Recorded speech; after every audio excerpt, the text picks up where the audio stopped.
So hello guys, good morning. ही माझी आजची सकाळ आहे, म्हणजेच बुधवारची सकाळ आहे आणि मी निघाली आहे कॉलेजमध्ये जाण्यासाठी.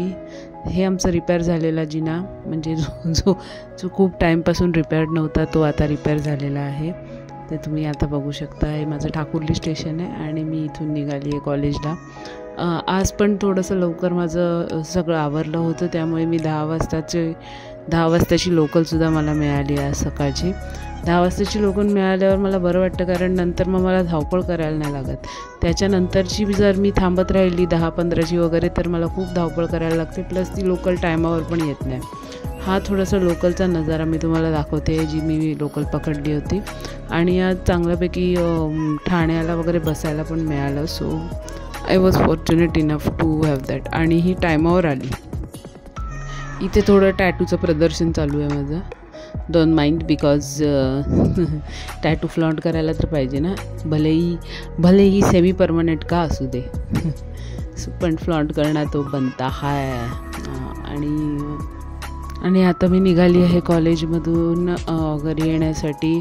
ॲज युज्युअल 3 लेक्चर घेऊन. आणि माझे ॲक्च्युली आज 2च होते. एक लेक्चर फालतूचा एक्स्ट्रामध्ये मजाक में 1 लेक्चर ऑल मिल गया. सो आणि माझं थोडंसं काम पण बाकी आहे, आणि मुलांना रिव्हिजन पण करायचं आहे. सो दोन्ही गोष्टी होत आहेत, त्यामुळे ते लेक्चर्स घेणं मला परवडतं. कारण मग परत त्यांच्या एक्झाममध्ये त्यांनी काही गडबड केली, काही झालं, मग त्याच्यामध्ये मार्क्स ॲडजस्ट करायला लागले तर ते माझ्यासाठी खूप डिफिकल्ट राहील.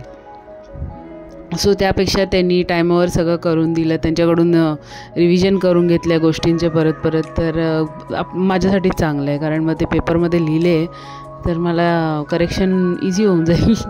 सो रिव्हिजन करणं इज द बेस्ट. म्हणजे त्यांना जे काय येणार आहे ते सगळं त्यांना देऊन किंवा त्या क्वेश्चन्सना रिवाईज करून त्यांच्याकडून ते लिहून घेणं कधीही चांगलं. कारण मग नंतर मग असं व्हायला नको, हे मॅम मला माहिती नव्हतं हे येणार आहे. So and English paper is always full of surprises, जसं नेहमी सगळे बोलतात. बट आता असं काय केलं आहे की त्यांना सांगितलं आहे की हे येणार आहे बाळा, ते येणार आहे, जे काय आहे, पण तुम्ही करून जा ते व्यवस्थित, त्याचे आन्सर फाइंड आउट करा आणि ते व्यवस्थित लिहून या. सो येस, थोडी त्यांच्याकडून प्रॅक्टिस करून घेतली आहे त्या गोष्टींची. सो लेट्स सी आता फायनलमध्ये कसं लिहितायत की नाही लिहितायत की काय करतायत. We cannot say anything. त्यानंतर हा थोडासा तुम्हाला घाटकोपर स्टेशनचा नजारा दाखवते. आणि कसं असतं माहिती आहे, मुलांनी लिहिलं तरी मुलांचा एक्सेलन्स, त्यांचा एक्सेलन्स, आणि मुलांनी नाही लिहिलं तर टीचरचं failure. So it failure is for us and excellence is for them. असं गेम आहे तो. म्हणजे blaming for bad things is you and whatever good things are there, oh that's because of me. म्हणजे it is how it is. त्यानंतर हे मी पोचली आहे माझ्या नेहमीच्या मोंजुलिकाच्या दरबारात, म्हणजे माझ्या ठाकुर्ली स्टेशनला.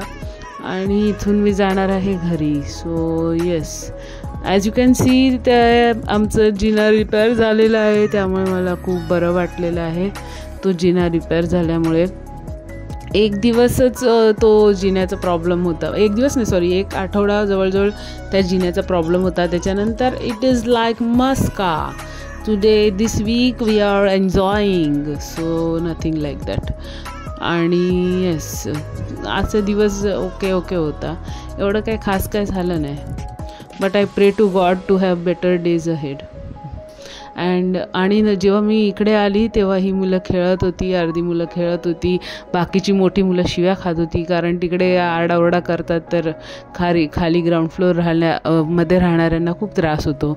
सो ते अर्धे शिव्या खात होती आणि अर्धी इकडे खेळत होती. सो दोन्ही चालू होतं बिचाऱ्यांचं. But we cannot help it. म्हणजे सर्टन काही गोष्टी आहेत ज्या आपण हेल्प नाही करू शकत. आता मुलं खेळणार तर दंगा होणार आहे, आणि दंगा झाला तर आवाज होणार आहे. So it is how it is. Anyways, thanks for watching. Keep subscribing. Thank you.